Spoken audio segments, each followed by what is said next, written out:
Can you hear me, Megan? Okay, perfect. All right. Welcome, everyone, to the Ad Hoc Project Performance Committee. Today is Wednesday, February 28th, 2024. It is 3 p.m. We're here in the community room at City Hall. We will now turn it over for the roll call. Thank you.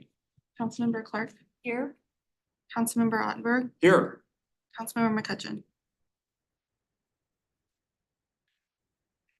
Megan, is there anyone on the Zoom participant on Zoom? No. Okay, so now we will move over to the election of chair and vice chair. In this case, we have a quorum, so I'm wondering how this works with two. So I guess we'll entertain a motion to. I motion that I be nominated for vice chair. Okay, well, we have a motion on the floor for Councilmember Ottenberg to be vice chair. Does anybody second that motion? Well, I was going to nominate him for chair, but Oh, wait, actually, time out. This is election of chair and vice chair. We gotta go numerically here. I'm just. teasing. I guess one comment is that I'm not running for re-election, and so I just have a couple of months left. So in consideration of that, I will withdraw my nomination for vice chair if she wants to nominate me for it. Okay, the motion has been withdrawn. Is there any other motions for chair of the Ad Hoc Project Performance Committee? In this case, Someone needs to second it. second that there's no Oh, no, Can I second myself then? as chair. yeah, you can second the motion made by Teresa and then we. So I'll second Ms. Clark's motion. Okay, for you to be chair? Yeah. Okay, so all in favor of the motion? Aye. All right, so Councilmember Ottenberg is now Chair Ottenberg of the Ad Hoc Project Performance Committee. Okay, do we have any motions for vice City chair? Administrator, I just received an email from Ms. McCutcheon. She will not be here. Okay, thank you. And well, in this case, actually, you were just voted in as chair, so I will pass the meeting over to you. Oh, thank you very much. Okay. So public comment, I think Ms. Eldridge, you said there was no public comment teed up. Correct, we have no one here in the room and there is no one on Zoom. All right, thank you. That would take us to Roman numeral 5 discussion items. First, for information, 2024 Deer Management Project update. All right, thank you, Chair Ottenberg.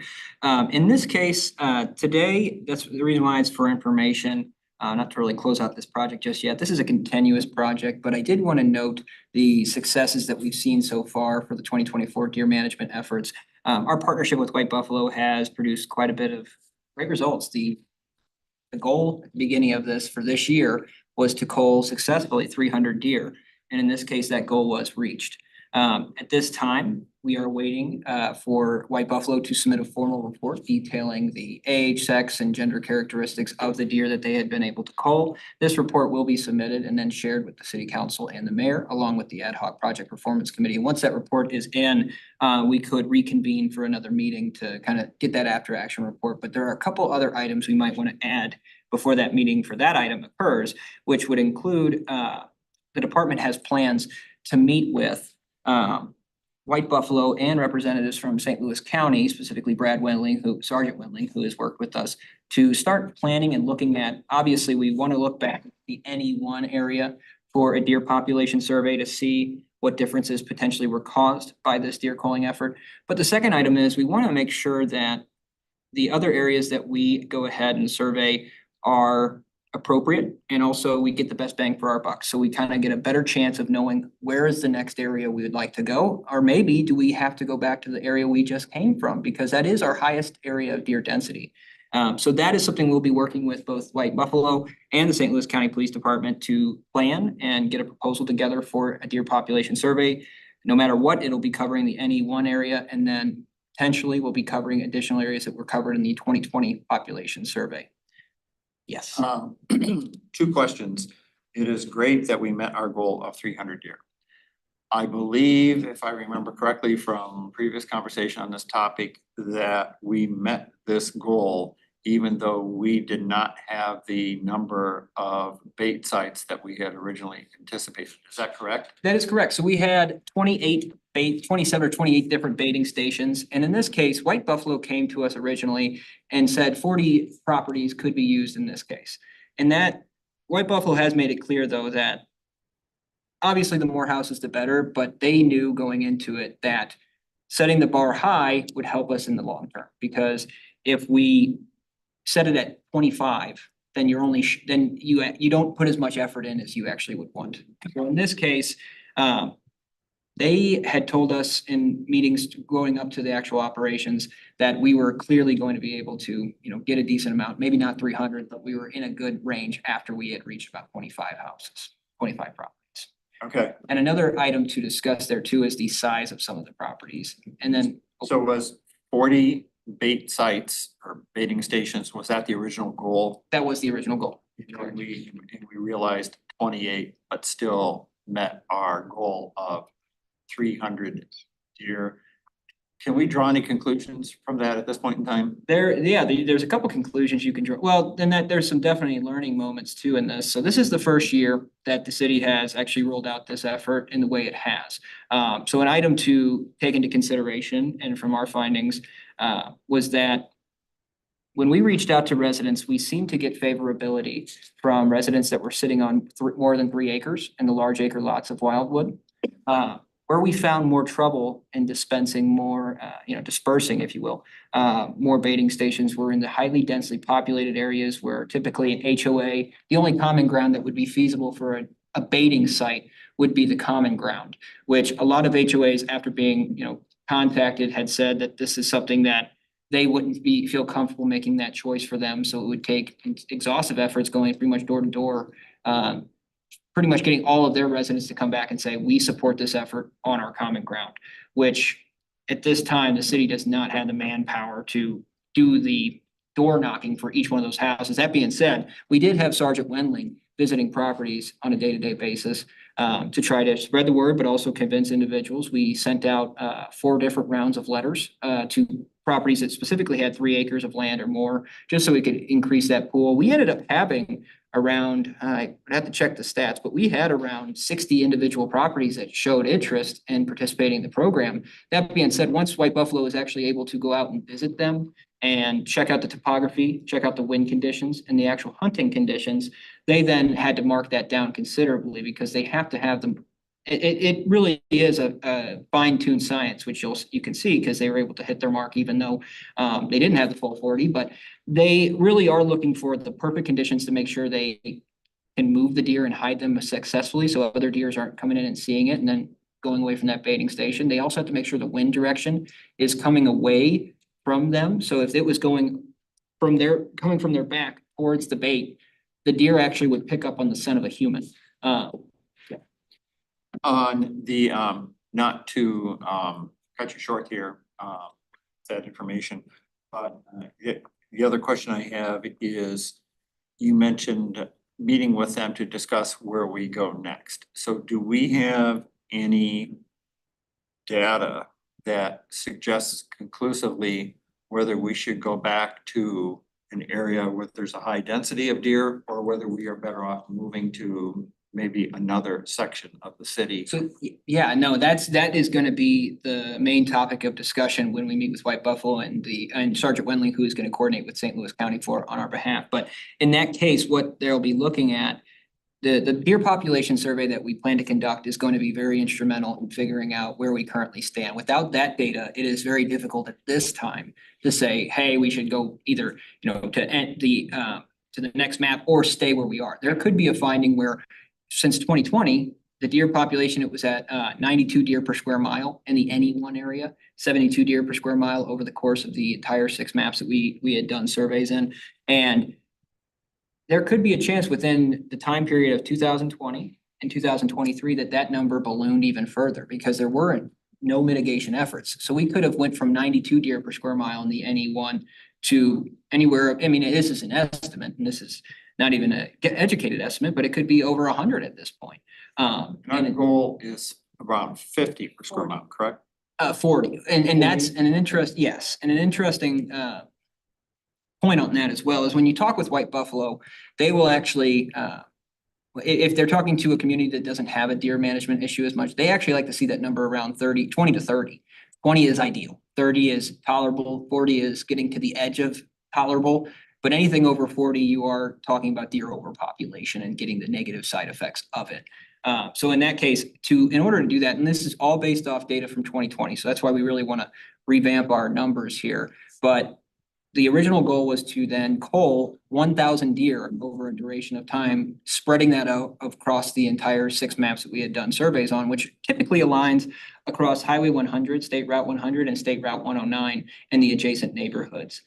So what we'll be working with them on is obviously getting fresh data in and then seeing the any one area. We're going to leave that the same, at least the perimeter wise, and be able to test, okay, this 300 deer that were culled, what effect did that have on the deer population in the any one area? But also you're going to want to check the surrounding areas as well, because those had no actual efforts done in them, but now we'll be able to see, did we take out and cull enough deer in the any one area to say, hey, we feel comfortable with that number and moving forward, going to another map, or do we need to revisit the any one because it has just too much population of deer? So in the area where we called 300 deer, do we have definitive information about what the consequences of that will be? In other words, will deer from surrounding areas now move in to that area, or do deer tend to stay where, like in one particular area? And I will admit at the beginning, thank you, Chair, for that question. That's a good question. I'm not an expert in this field. That being said, from conversations with White Buffalo, they had been pretty adamant, Rick, correct me if I'm wrong, that deer tend to, their herds stay in a pretty stagnant area. It's like a set perimeter. They're not going too far out of that. But they do roam a little bit. That Okay. being said, there's a good question here for White Buffalo is that, you remove 300 deer from that area, food's gonna grow a little bit more, vegetation that they would eat is gonna grow back because they don't have the same amount of pressure getting eaten.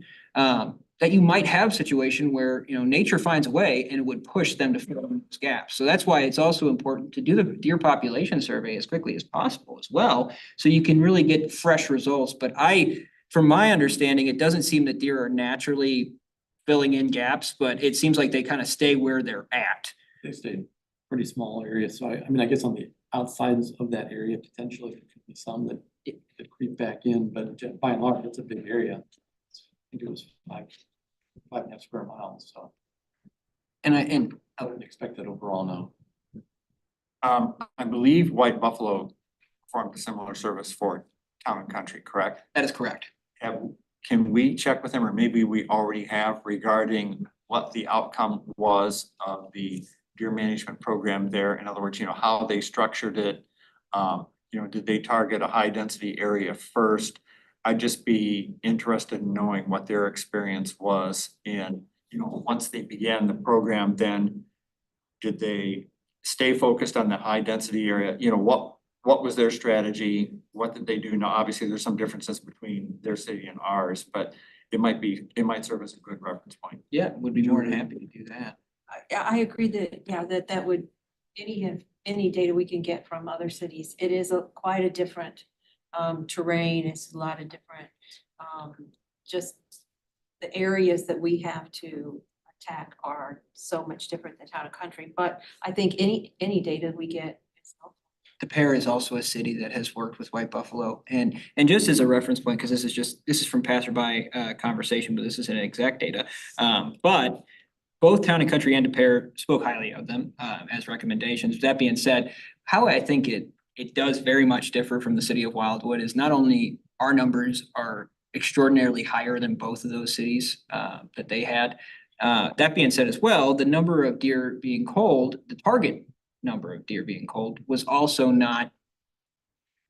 it's not as high. It's just we were running a larger operation. I think Town and Country is actually hunted over multiple years less than what we did in 1 year. I think that they're literally talking maybe 50, 60 deer in a season. versus 300 in one season and then coming back for more and more and more. And they also said that Town and Country at this point has gotten to a more satisfactory area, because this is from a conversation from a White Buffalo representative, that now what they do for monitoring is that if they see a increase in the number of deer vehicular collisions in a single year, they will go ahead and then give the call to White Buffalo and say, hey, we're gonna need to do some maintenance. And typically, right now, how they look at it is they focus on the areas that where the deer collisions are happening, the adjacent properties. So it's a little bit different now that their project is done. Yeah, I realize it may be a more of an apples to oranges comparison, but I'm just wondering if we might glean something from your experience. Good data is data, yeah. Yeah. Okay. And in this case too, there is, within that meeting, we will also be discussing with White Buffalo the creation of a proposal for the creation of a master plan. How do we take this year of success, digest it, utilize it, and how do we put in a, consistent cycle for addressing this problem? And then once it's done, what are the statistics that we need to be looking out for and measuring each year to ensure that it doesn't creep its head back up? That's so kind of a three-pronged approach here. We're waiting on a report from White Buffalo, kind of over, it's gonna include the man hours that you use, the number of deer culled, obviously we know that, but age and sex of those deer. But then there's also gonna be the deer population survey and getting that ironed out with St. Louis County. And then third, the creation of a master plan and a proposal for said master plan from White Buffalo. So kind of three prongs. And once we have all of that information, I think it'll give us a good sign of what next steps we should do, and get moving on.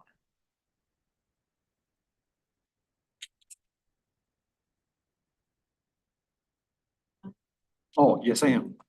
Well, Chair hi, Dan. I'm sorry, yeah, I was waiting for you to call on her. I'm the chair, so Councilmember Clark. Thank you so much.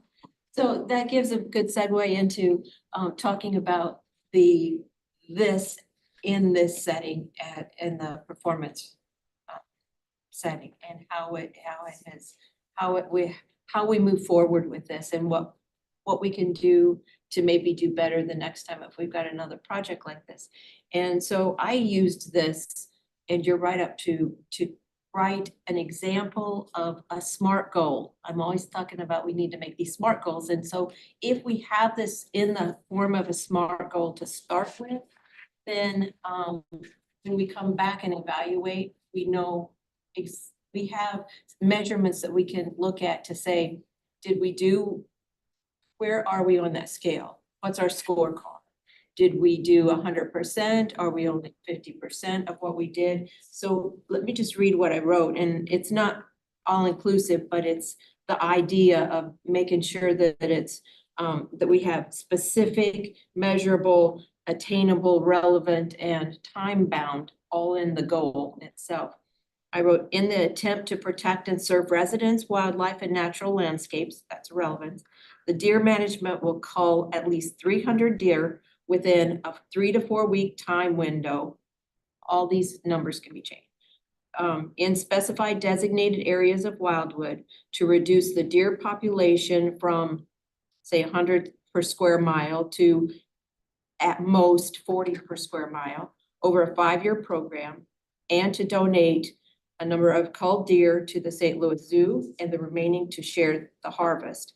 A yearly project report should be available to the stakeholders and include the number of deer culled, age and sex of each deer cull, total pounds of venison donated to share the harvest, total deer donated to St. Louis Zoo, the number of hours of sharpshooting activities, total man hours, tentative effective point of the program start and the actual effective point, the deer population survey data, city contractor, our Sergeant Wendling hours, our lessons learned, comments, complaints, and compliments from residents and others. So just putting all of it together into one goal, then we can go back and we can evaluate ourselves on where we're at. How well did we do compared to what we set up that we were going to do? And I think that fits in this meeting real well on making sure that we do that with our projects that going forward.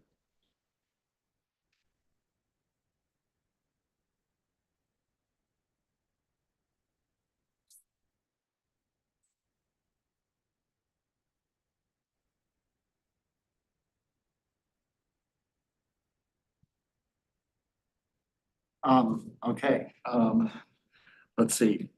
So, anything else, City Administrator Lee, that you would want to add to this discussion? Thank you, Chair Ottenberg. In this case, well, just a quick notation that the city and White Buffalo actually ended up not having to use Community Park as a designation and abating site.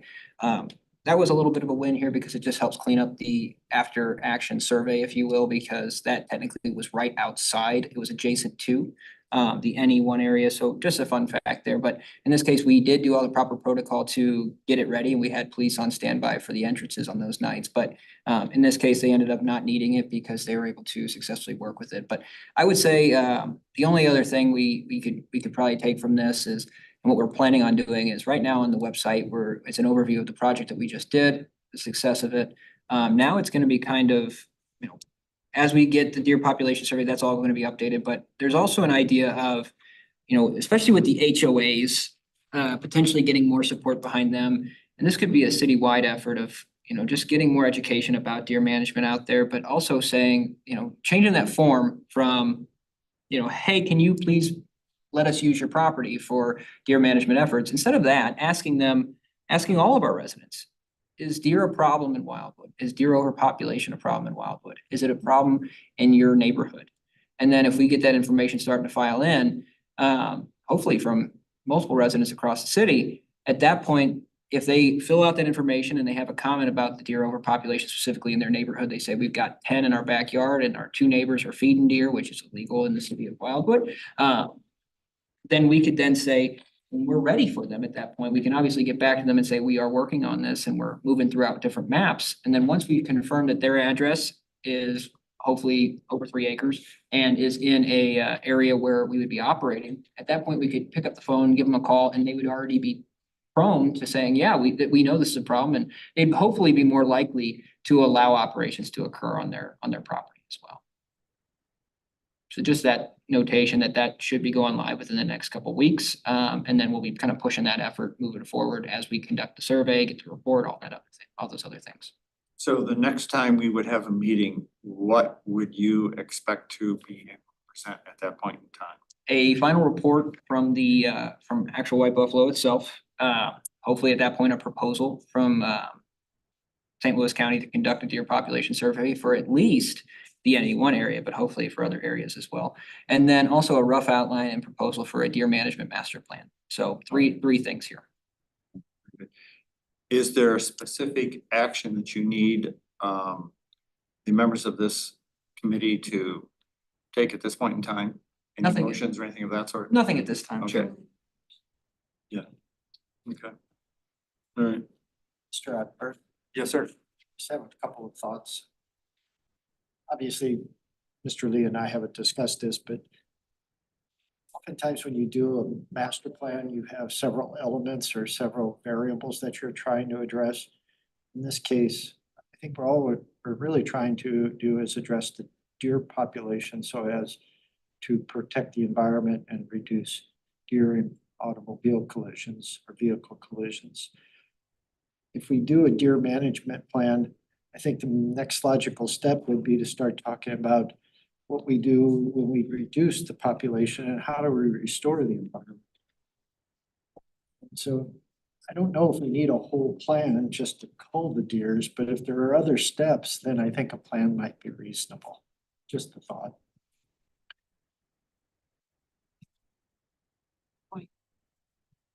I think, Joe, part of the idea was to have not, maybe not the restoration of the environment, but at least a plan where we can tell residents, council members, we can sustain the population that we've worked towards. The long term is clearly the goal is not to spend the money and then have it like honeysuckle reemerge and repopulate. We want to keep the population level down and sustain that, have means in place that we can sustain that lower population. But, and then the level of the degradation of the environment, that's a good question for conservation. I would assume a lot of those things would occur naturally, but is if we can get the population down and keep it down where it needs to be. Again, I'm just, it's like, again, what you described to me, Rick, is we're still culling the population for these reasons. But are we doing other things once the reasons are addressed, like restoring the environment, identifying areas where we did have a lot of automobile vehicle and deer collisions and addressing them with signage? I mean, are there things that come out of this that are traffic related, environmentally related, planning related, transportation? Like I said, it's a, to me, as an outsider looking in, I wasn't involved in this a lot. It's really a culling operation, and a lot of things will happen once the deer numbers are down. Are we going to address how we manage those things that happen once the deer numbers are down? With your permission, Chair. Yes, sir. Oh, what I was thinking too is that hopefully what would be part of this master plan, this is where it is helpful to have someone that's an expert in the field, is to not only address, over the next 5 to 10 years, how do we get from 72 deer per square mile across the city to roughly around 40 and hopefully less.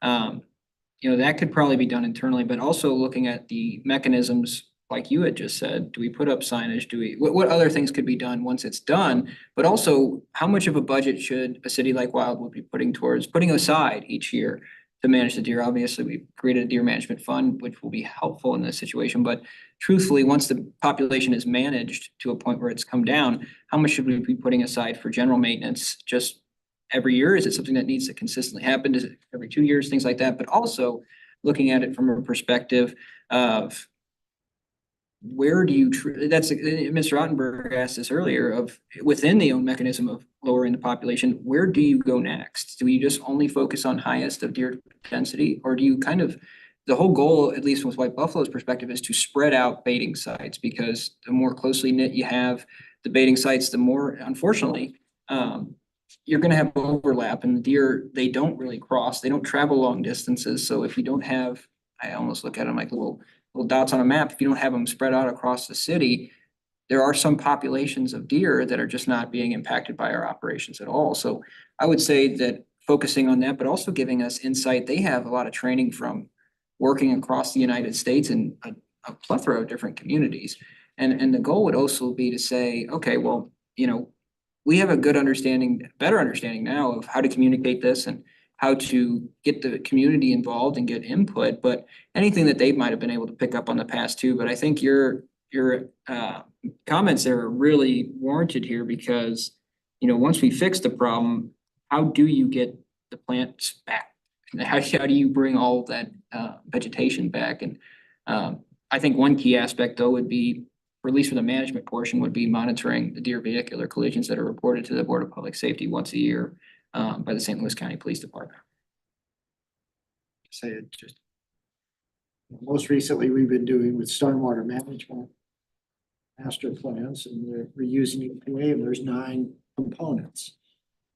Yes, most plans have multiple components relative to the topic. Once we cull the deer, which is the goal, okay, what's the rest?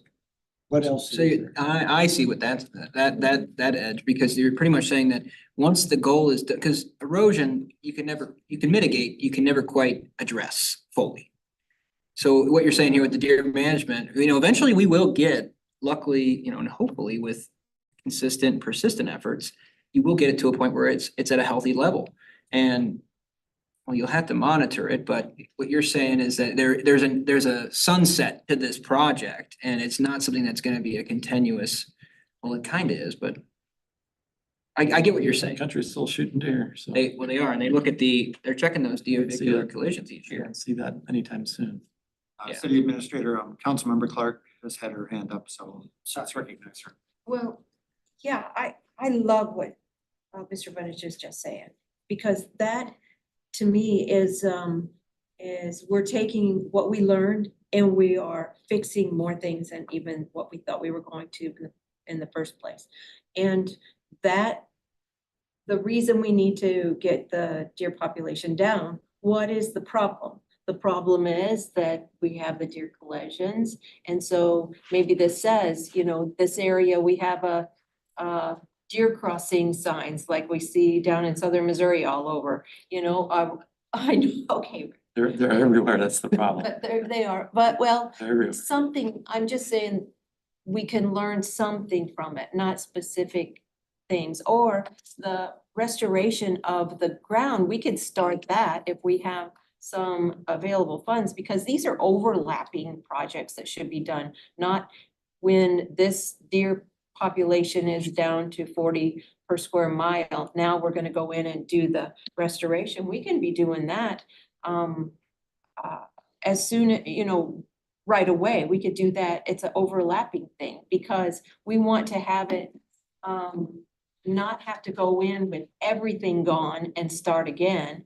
I know my backyard, when we moved in there 20 years ago, the back hill was covered with beautiful natural greenery and just vegetation everywhere. Now, there's nothing except for the trees and honeysuckle.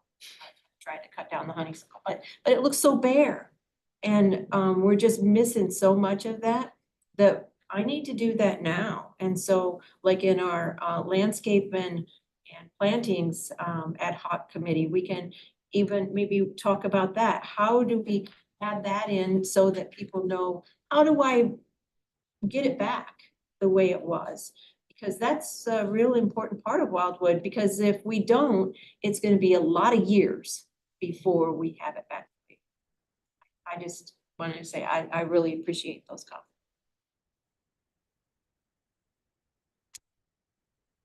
City Administrator. Sorry to keep, That's right. I tend to agree in this case. So I guess that could be something discussed at the planting subcommittee. And the only thing that I would mention there is, we just have to figure out a way and maybe discuss this in more detail, but if we included, I don't know if White Buffalo would be a firm, there are biologists, but I don't know if they would have the expertise in the vegetation portion, but they do study that, at least the degradation of it. So maybe, well, the main point there is that right now, we're working on private property and a lot of the times. So I think what you said was key, that, maybe providing residents with the information of how to get that land back, because the problem I think we would run into is the city would have issues going on to private property and adding landscaping and things along those lines. So that would be the only comment I have, but I think providing under the deer management page, literally, now the deer have been culled and you're at a healthy level, how do you get that beautiful scenery back in your backyard? It's actually it helps sell that point of, this is the problem we're addressing too. Any further discussion on this topic?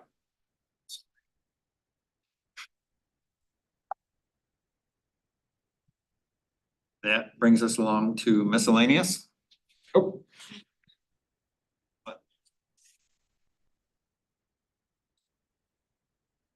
Oh, I'm sorry. Okay, yeah, I'm getting ahead of myself. Review of project decision matrix and potential applications. Thank you, Chair Ottenberg. So this is kind of, since this is the Ad hoc Project Performance Committee, I thought it would be relevant to potentially discuss how we recently used a data-driven approach through another ad hoc committee to kind of file down different projects and come up with a solution for how to utilize settlement funds on a project that means the most to our city and advances our goals in the best way. And in this case, I provided some information on that process that occurred, and also provided the actual matrix that was created in that committee and then utilized with the data that was provided in there. And then also provided the weighted criteria and the explanations of the criteria that were included in that process. But there was, after I had seen the success of this, for this specific instance, it got me thinking about how we could potentially apply more data-driven planning on other parts of the city's planning process in general. So what really kind of clicked in my head was that this same project decision matrix that you see here with the criteria outlined, with weights associated with them, with information coming in and then filed down to an average score with outliers taken out, it really does give you a pretty non-biased view of each project and how it addresses, X, Y, Z. And if you had one of these filled out for each person, you'd actually see a 0, 3, 5, or 9 in each one of those boxes, which would show for that person or that department or whatever it might be, what they feel, how they feel that project meets that criteria. So in this case, what got me thinking was we have our capital improvement program that we put forth every year within the budget. And then we also have a 5-year capital improvement program that we put forth with the budget as well. And for all planning purposes, there has been an idea in my mind and also discussed a little bit here within internally with staff that we could potentially utilize something similar to this after, a thorough evaluation of different types of criteria that would need to be added. But instead of a project decision matrix, it would be a matrix in determining what projects get added to our capital improvement program. So theoretically, if the whole city council and this committee could file down different criteria that would make sense for, and I think it might need to be separated from, maybe some that cover parks, some that cover roads, some that cover bridges, that different criteria for each, that might need to be happen here because they're just so different. In this case, if everyone, all the council and this committee could agree upon a standard criteria and a standard ranking of said criteria, it would allow us to, when we're starting to see what projects should be added to that 5th year, or if one should maybe skip a couple years and immediately get that funding, we only get 2.6 million in revenue, at least for this year, from our half-cent capital improvement sales tax fund. We want to make sure that we adhere to that 2.6 million. We do get some additional revenue from interest earnings on that money. That being said, it's not crazy more. So what this matrix could help us do is prioritize, take different projects that we want to do that might be included in our master plan, might be included in our strategic plan, and figure out how to fund them. This is specifically only addressing capital improvement plan projects. So the goal here, and I have the process kind of written out, and this would take a lot more research and a lot more discussion on criteria to actually nail this down. But first and foremost, we'd want to go through the criteria that could make sense for each individual project, and we could review all the projects we currently have on our 5-year and our 1-year capital improvement program. And then also we could discuss, after we have all of the criteria, we would rank them.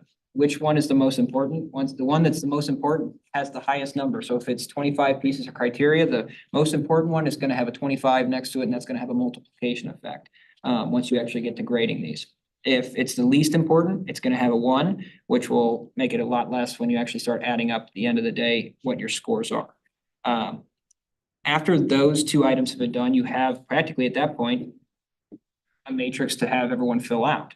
So that would obviously need to be approved by the city council, everyone in agreement that these are the most important things to us and these are the ways we'd like to rank it. So then we would have each year potentially an official funnel, if you will, to put every project that comes up and is important to us through, kind of a deterring test, if you will, and have it actually hit the wall and say, okay, is it part of our master plan? Is it part of our strategic plan?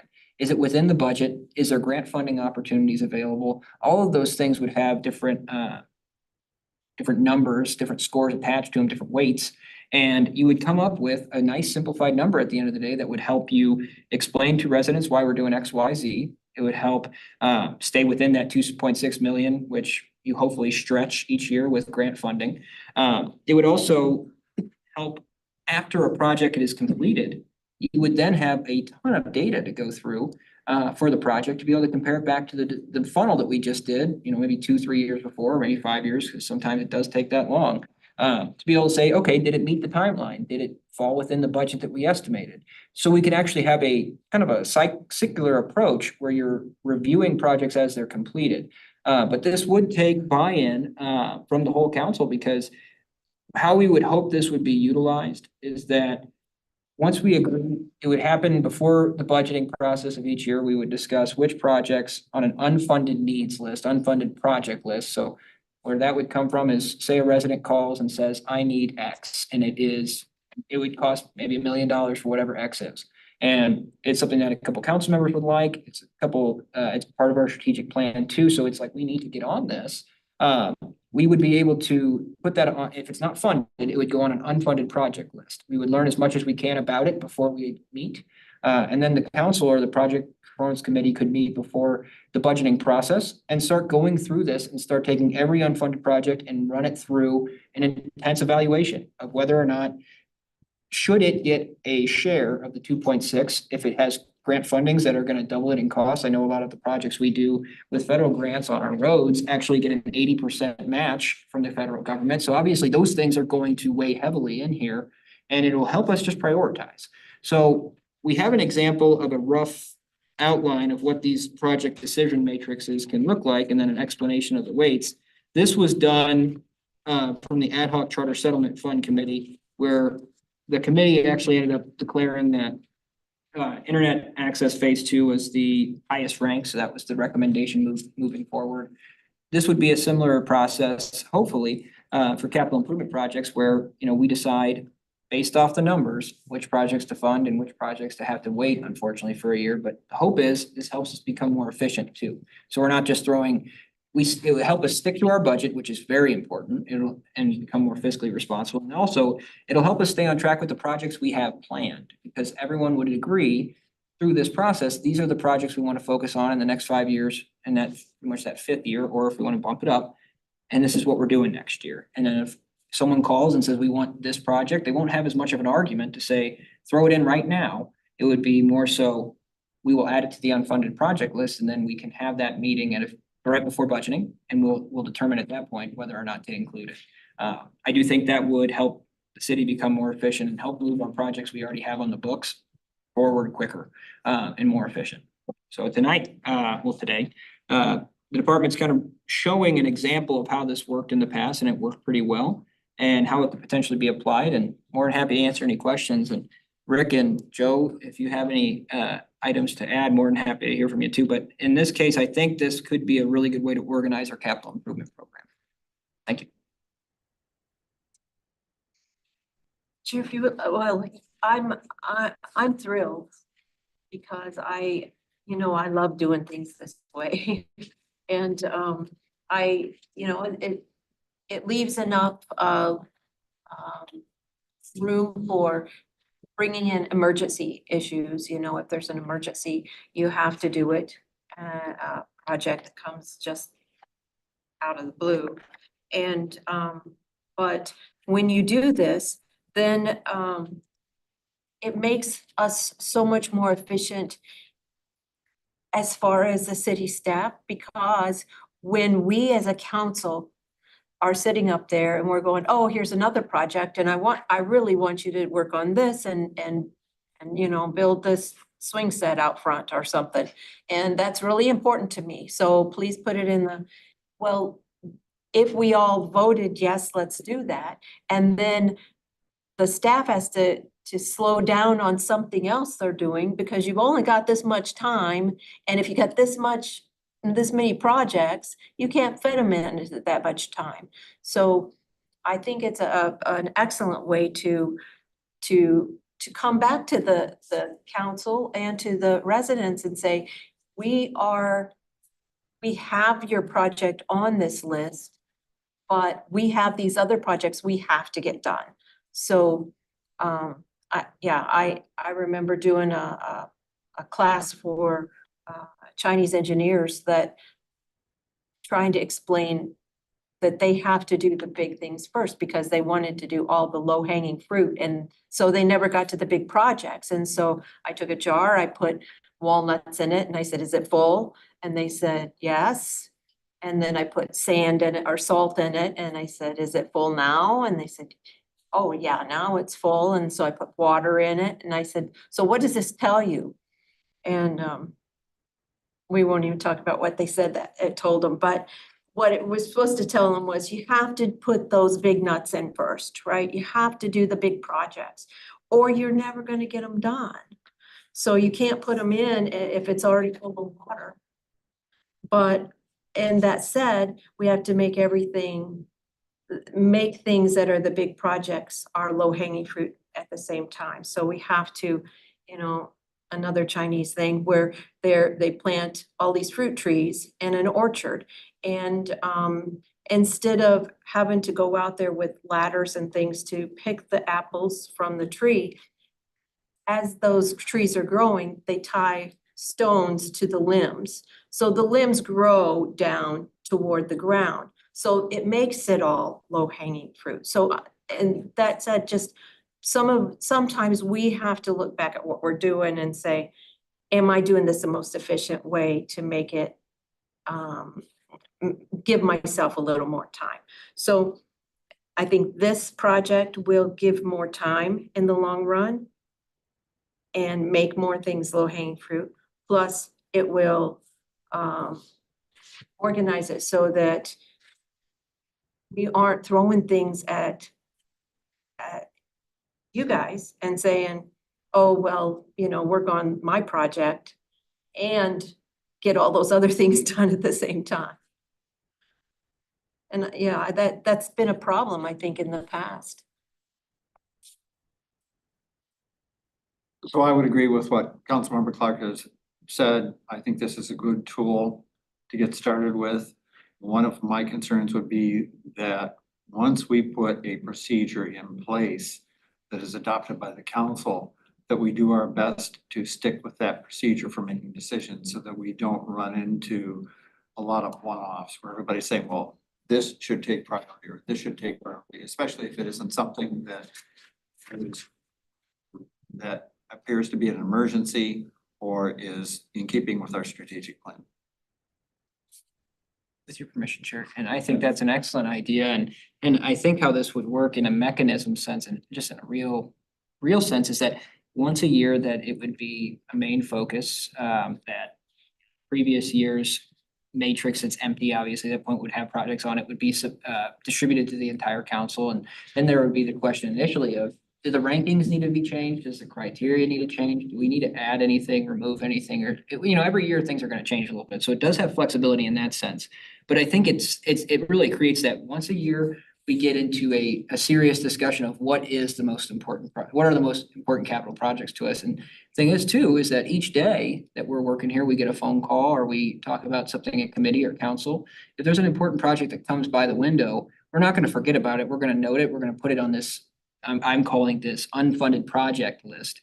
Other organizations, especially that have seen success with this, are places like East West Gateway and MoDOT. They have that exact same process for unfunded projects. If they have a road they need to resurface, or if they have a roundabout they need to build, but they just don't have the funding for it, they'll put it on that list and let it simmer to the top, if you will. But it does also allow that mechanism, if it's an emergency, say we have a bridge that is looking to collapse, obviously, we're not gonna wait 5 years to do that. We're gonna pull out the emergency stops. And something that could be added there too is, maybe a criteria for what constitutes an emergency. What is, having a, separate sheet of saying, throughout the year before this planning process, if X, Y, Z occurs and there's something that the city can do to mitigate it or fix it, if it meets this, then we'll go ahead and attack it, and that would help with your question of hopefully not deviating too far from our plan. And then the goal is that we would be able to each year come back and show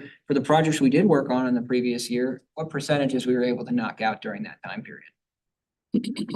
So I think Councilmember Clark put it pretty well in terms of attacking the big projects. And I guess I use the analogy of the 80-20 rule, attack those few big projects that should demand most of our attention to get them done.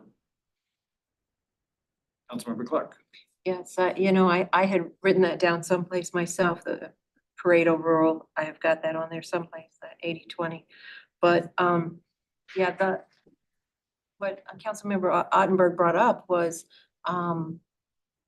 how do we keep this going? So do we need to make this a policy so that when we're gone and when there's a new set of people come in, they don't come in and just drop it and then go back to the old way. So we want it to be something that we improve on instead of go backwards. Do we need to make it a policy or ordinance? In this case, I can speak with the city attorney about that specific item, but I think what would be beneficial is that it would be passed as an ordinance as a new policy with an ordinance backing it up, but then also attaching it. I think the really important part is attaching it to the pre-budgeting process, so attaching it to our budget preparation and our budget schedule. If you do that, then now that becomes just one of the standard things we do when we start prepping the budget and start working towards the budget. So I think an ordinance backing it up would definitely be helpful. I also think though, how we would want to do that is before we get to the point of where we make it official policy, we would most likely want to make sure it's all ironed out in the sense that we have our exact criteria down and we have the rankings down too, that we would like to approve for that first year. So we have, whenever whenever the city council is passing an ordinance, putting this into action, we already have the first year's funnel, if you will. I keep calling it a funnel. The first year's funnel ready to go, and now you can start immediately, right before the budget this year, probably around July. Get together and start discussing how to, well, actually just running it through and having and the cool thing is, it would be set up in a sense that it would be empty, but the equations would all be placed in there ahead of time. So an individual could go in, look at the weights and, do their own evaluation, or it could be something that we could do a full-on workshop together. It could be, there's multiple ways we could approach that, but I think as a council, the council can establish whether or not it should be something independently, so there's not, is it something that wants to be done independently or not? And then also, as a city administrator, I would also be more than happy to fill it out myself, so they have that perspective, and then the relevant department heads too, fill it out. So you have perspective from multiple different directions, and then averaging those scores, but also outlining those scores too, so see that, no outliers are making their way through the whole cracks. But overall, I do think this will help organize and keep the eye on the ball. And tonight, today, keep forgetting it's today. Today, what we're hoping for is, I didn't want to get too far into the weeds on this before running it by the project performance committee. So what we could do is start working towards criteria and start bringing that criteria back to the project performance committee, to slowly get that chucked away. And then once we have what we would think as a good, solid project matrix, obviously without the projects, that's something we could discuss too, is the unfunded project list and what meets an unfunded project. Then taking that to council and then discussing it, presenting it and seeing their opinions on it. But I think it does, using it here, it starts here, and really tonight was more so figuring out, is this something that you as the committee would be interested in exploring further? And then also getting ready to kind of move this down the funnel of getting it done and adding more criteria, and then defining what an unfunded project is and what makes that list. Well, I will make a motion that we move forward with it. I think what you said, one comment that you made about the outliers is important too, because to make sure that we don't have the emotional part coming in with each of us going, well, I really, really want this project, so I'm gonna give it all of these really high scores. So if we keep it in the project that we did it at a 4 sigma. So we did two standard deviations on either side of the mean. If we keep it at a 6 sigma, which is a typical 6 sigma, 3 deviations on either side of the curve, and throw out all those outliers, that keeps it pretty close to accurate of keeping all of the emotion out of it, I think. So adding that in and making sure that that's part of it to start with would be real important to me. But I will make that motion that we move forward with. I'm not making a motion. I'm not saying. That's all right. Go ahead. Oh, if I can wait. I just have some observations. And I'd like to add them. Yeah. First and foremost, the process that was developed for the discussion on the charter settlement funds, I thought was very good. The only thing I would add to that is the fear I had when you all finished your task is there were only 3 respondents, and you're submitting it to a group of 16. And so I was afraid someone would say, well, it's only 3 of them. And so I think it's critical as a city council that everybody participate if we use this type of matrix. So as there's as many respondents as possible, which makes the math better, I think, at the end of the day. I would also ask of the ad hoc committee that there be a way that staff could have a column in that scoring matrix, so to speak. It may not be 3 of us, it may be collectively that we merge our scores using the same math and give you one score relative to staff, because I would argue that, and it's not an argue, but I would say like the street superintendent, the code enforcement officers are out in the city every day in all wards. And they may see things that you don't see in Ward 1 or in Ward 3, or I don't see because I'm in the office. But it would be beneficial, they might notice something that's of critical need, feel like, well, there's really no mechanism for me to bring it to anyone's attention. So I think it'd be kind of nice if we could do that. I think Tom hit on a real good idea. I think it's part of maybe sometime between when we do mid-year and before we start the fall budget process, is that when we kind of grind these numbers together so that we have them looking back at what we spent and then looking forward to what we plan. And then finally, and this is more for Ms. Clark, somewhere in all of this, there needs to be that chaos variable, which is people coming in every day asking for things, people emailing every day asking for things, you getting calls, we getting calls.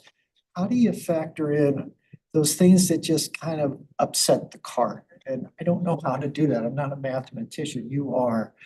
And I don't know if that's the chaos factor or what, but it derails us more times than I think anybody realizes. It's just, we have a, like everybody, you come in with the start of the day, but something comes along and 2 days later, you're looking back and said, I didn't do anything on that project. Well, if anybody has a solution to that age-old problem, then you would become a millionaire. That's where the urgent crowds out to the important. But thank you for listening. Well, so if I could go back to my motion from that, I think that's a very important part that however it's worked with, I'm not saying that it's just the council that does this.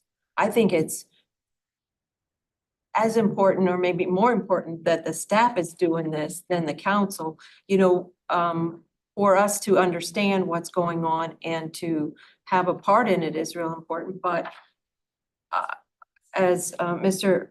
Vinish was saying, the staff knows a lot more about the projects than we individually do. And so I think adding, I will second her motion, by the way. but the chaos factor, you know, some of that is communication flow, I think. It's because we don't have a good communication flow chart. You know me, I think in charts and graphs. So I'm thinking, where's my flow chart of communication? So I get this information from somebody. I'm gonna send it to Joe because I know Joe knows all this information in his head that I don't have. So maybe I'll just send it to him. So I think that a lot of things you guys get is because you know so much more than the rest of us.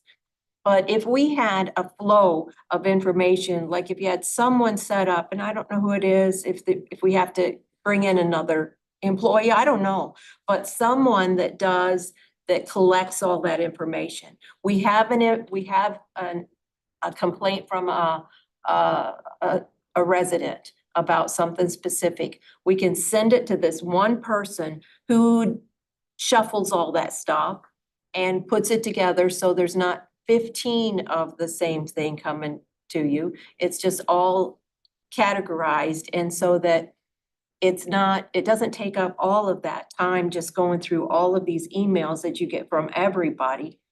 And 16 council members, I can't imagine what all you get. But yeah, I think that there needs to be a flow of communication and a centralized place that it goes and then is dispersed instead of just, we get on the council, we don't know.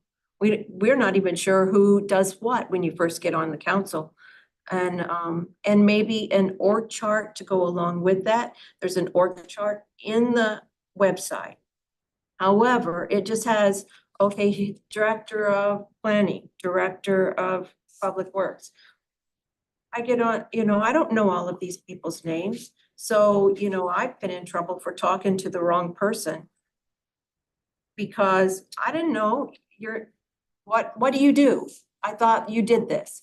So I think that if we have something like that laid out ahead of time, it helps with the council and with you guys as well. So everything goes to this funnel, this one place. Now residents, they're gonna pull up your name off of the internet and send everything. But if we took everything we get and funnel it to the one person, I think it would make it a little less chaos.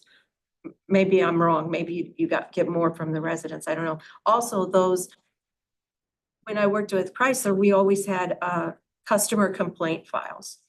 And so everyone that got customer complaints, in this case, it would be resident complaints or comments or anything, would go into a certain place in the, on the web. It wasn't on the web, then it was just on a matrix. And then we plug that information in and it would be there so that it's all together. So every time that Ruth gets a call and someone says, I'm sure she gets a lot of calls that they just give her that information. She or this person that's designated to do that could input that. And so we could go in and see that when somebody calls and says, hey, I don't like what they're doing over here behind my house. I could look at that file and say, how many other people are complaining about that? Or is this just a one person? And it's just not a customer complaint, but I guess really, if you look at it, they are our customers. Sounds like you described our communications person. So we have a motion on the floor here in a second. So now we do discussion on the motion. Discussion? Seeing none? All those in favor of the motion signify by saying aye. Aye. Aye. Motion carries. It's a little strange just having two people. I know, I agree. 16-2. I know. A little more efficient. I thought it was really funny with the chair and the vice chair having to nominate, second yourself or second the other person, but what do I know?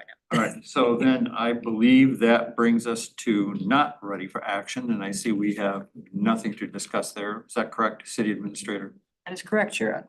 All right, so the next meeting date to be determined. Oh, no, I'm sorry, miscellaneous is next. Anything under miscellaneous? Well, I have a question Councilmember about, Clark. and something for miscellaneous. So next time we're gonna look at this a little bit more and see what you've come up with, with criteria or different things, or maybe. But what else can we do in this group to make it better? Can we talk about other tools? Can we bring up some time-saving ideas, or, what do you want? What should we get out of this? Well, I think, with your permission, Chair. Hmm? I think that doing something like this to kind of streamline our project planning, and just kind of getting it more data driven, I think that's a good first step. But overall, I mean, I think what this will help do is, and what its establishment was, at least conveyed to me, was that for our bigger projects, when they get checked off, when they get completed, I mean, at least to a point where there's a checkpoint, and a logical checkpoint, like with this year with deer management, we then notice, okay, we are now at a healthy time to reassess. So the goal would be to have this be an ad hoc committee for projects and have these committee members ready to go for any project that comes to a conclusion. Bring that project in and learn just what you said. Where did we potentially lose time? Where did we accidentally go over budget, or why did we go under budget?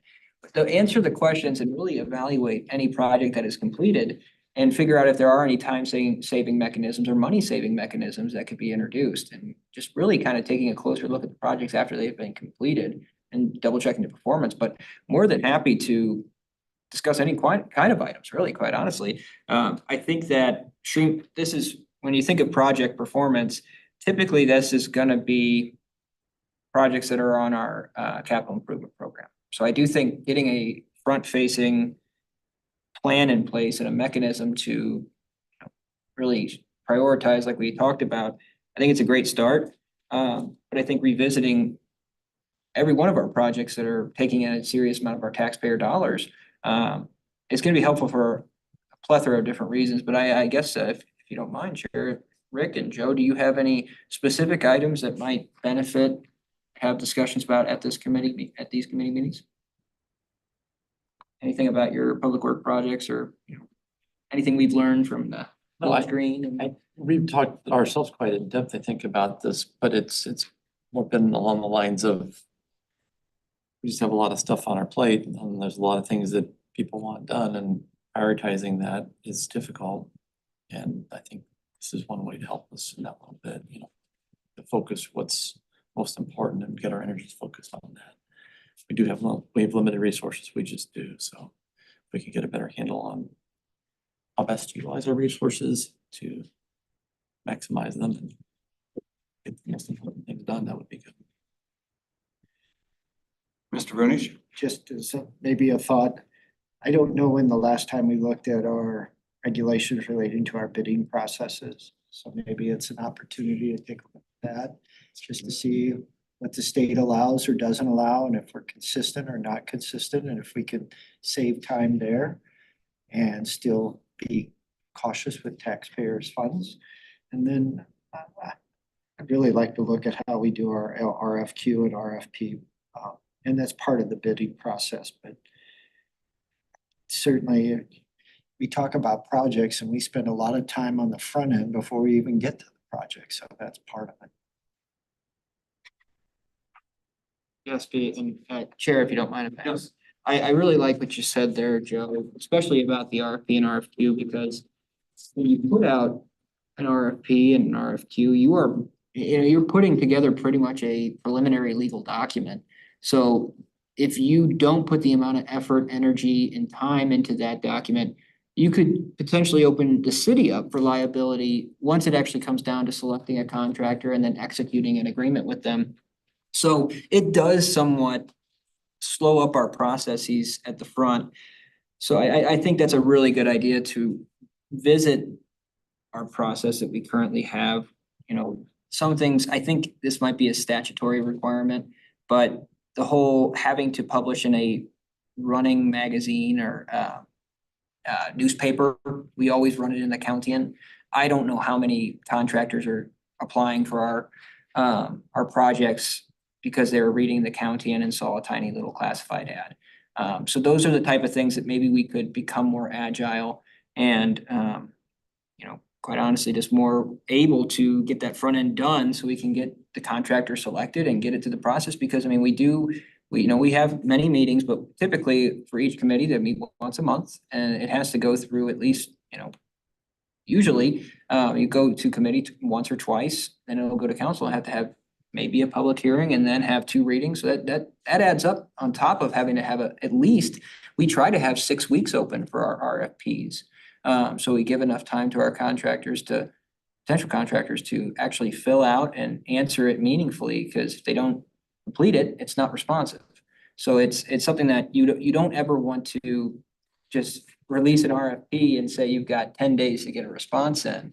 Obviously, if there's an emergency, that's a different case. But if you don't give individuals enough time, they're gonna turn in sloppier work, which I think if we relook at that, there might be some ways to look at time-saving mechanisms and how we can potentially become more agile. I appreciate those comments. I guess from my own particular standpoint, I came out of a business where I dealt a lot with electrical contractors who were involved in project bids. Based on what I see of our particular procedures for managing RFPs and so on, I don't know that I necessarily myself see a lot of room for improvement. I don't necessarily want the process speeded up, because when you speed things up, I think you can easily make mistakes. Either if we are trying to rush the documents so that we can get them out in front of the contractors to bid, or if we're asking the contractors to respond too quickly before they've had a chance to analyze all their proposed cost and cost of materials and length of time and can they meet the deadlines and so on. That leads to sloppy work as well if we rush that process. So I don't know. I appreciate Director Bunish's comments there about reviewing that, and feel free to do so. But from what I've seen, I think we do it pretty well. I don't think my statement was meant to say we do it as best we can. I think the time just because we're cautious. Yeah. But maybe it's just, there's a set of guidelines that come out of this performance committee or Yeah. something. Just so as, if this is, then do this, or just so as Clark mentioned, when we're all not here, maybe somebody can fall back on that and say, oh, this is how they did it, that kind of thing. Kind of answering hypothetical questions. Like a standard operating procedure. But that you just, yeah, so. Well, Thank you. I think that, there's always something you can improve. My thought, there's always something you can improve about everything. So just keep looking for that improvement. And if we can save a little bit of time for the departments to have to do something else without, we look at the process, and I think if we put it up and we look at what all goes into that, and we have like a flow chart, and we see all of the steps involved, and if this, then this, and then, you go down through it. If we look at it at a glance, we can see that maybe we could just, bring it in and make it a little more succinct and not, do all of those steps. We can do some steps together. I guess is what I'm saying. But I think that, any project like that you feel like is taking up too much of your time, or process that's taking up too much time, is worth going over in this meeting. And when the mayor and I first talked about this meeting, this group, we talked about more in the line of measurements and how are we measuring our success? And are we able to look at what we started with and what we ended with? And did we meet, and how do we measure what we did? Did we do 80%? Did we do 100% and plus? Where are we at that, so that we can know how to improve the next time? And we can measure our success, our improvement over time. We have another project like that. Did we do better because we changed something? And without that measurement, we don't know if those changes really helped or didn't help. So I think measurements involved in the process for measuring is real important. We talked about at one time the noise levels. And we looked at the ordinances, and they said you have to be at this level. And then, but how do we as a city measure that? How do we tell the people you have to be at this level? Well, how do they really know if they're staying in that level? Well, there needs to be a process, whether it's an ASTM process or we write our own, but we need to know how we're going to measure. So we need measurements and the process for measuring. So. Mr. Chair, if I may, Director Vunich. do you have the measurements when you start the project? Seems like you would need to have.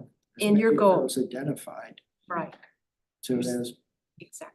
Your SMART goal, it gives you, this is where I want to be. Like as an employee, I might say, I want to, if I was a salesperson, I want to increase my sales production by 35% for the next year. Then I look at what I've done and I can look back and go, oh, I only did 15%. I didn't do so well, right? I have to change something to do better the next time.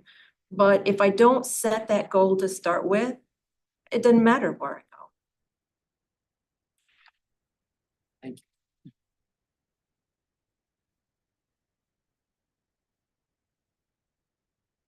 Anything else under miscellaneous? Can I get clarification on the motion?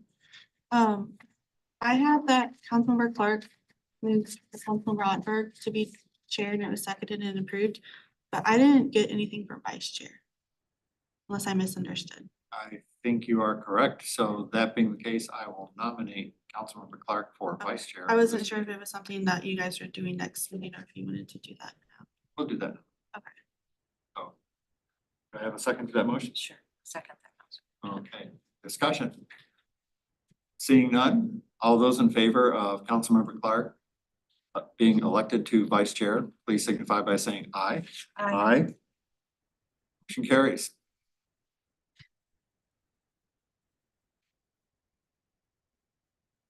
What would you do if there was only one of us here and we had to have both a chair and vice chair?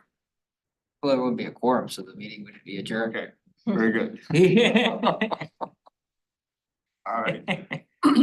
Next meeting date to be determined. With your permission, Chair. Absolutely. So I think the best way to approach this would be to give the team myself as city administrator will be meeting with department heads, but also meeting with staff to kind of iron out and have everyone kind of put in their own opinions on this matrix to kind of start ironing out some criteria and then bring that forth. That's one piece which we can handle in-house. But the other part for the deer management report, the deer population survey and deer management master plan, the proposal for it anyways, we will have, we're having a meeting with them next week, so we'll have a better understanding what the timeline's looking like there. But in that case, we could email out to the committee once we have a better understanding of how long it's gonna take to get the final, at least some of the reporting from White Buffalo, or hopefully proposals and the report. So we can go ahead and talk with them next week and then email out, give you guys timelines on when that might be coming in. Very good. All right. Anything else? In that case, I would entertain a motion to adjourn the meeting. A motion made to adjourn the meeting, seconded. No discussion. Those in favor, say aye. Aye. Opposed, none, abstained, none. Motion carries. You adjourn. Thank you, everyone. You know, you press the meeting.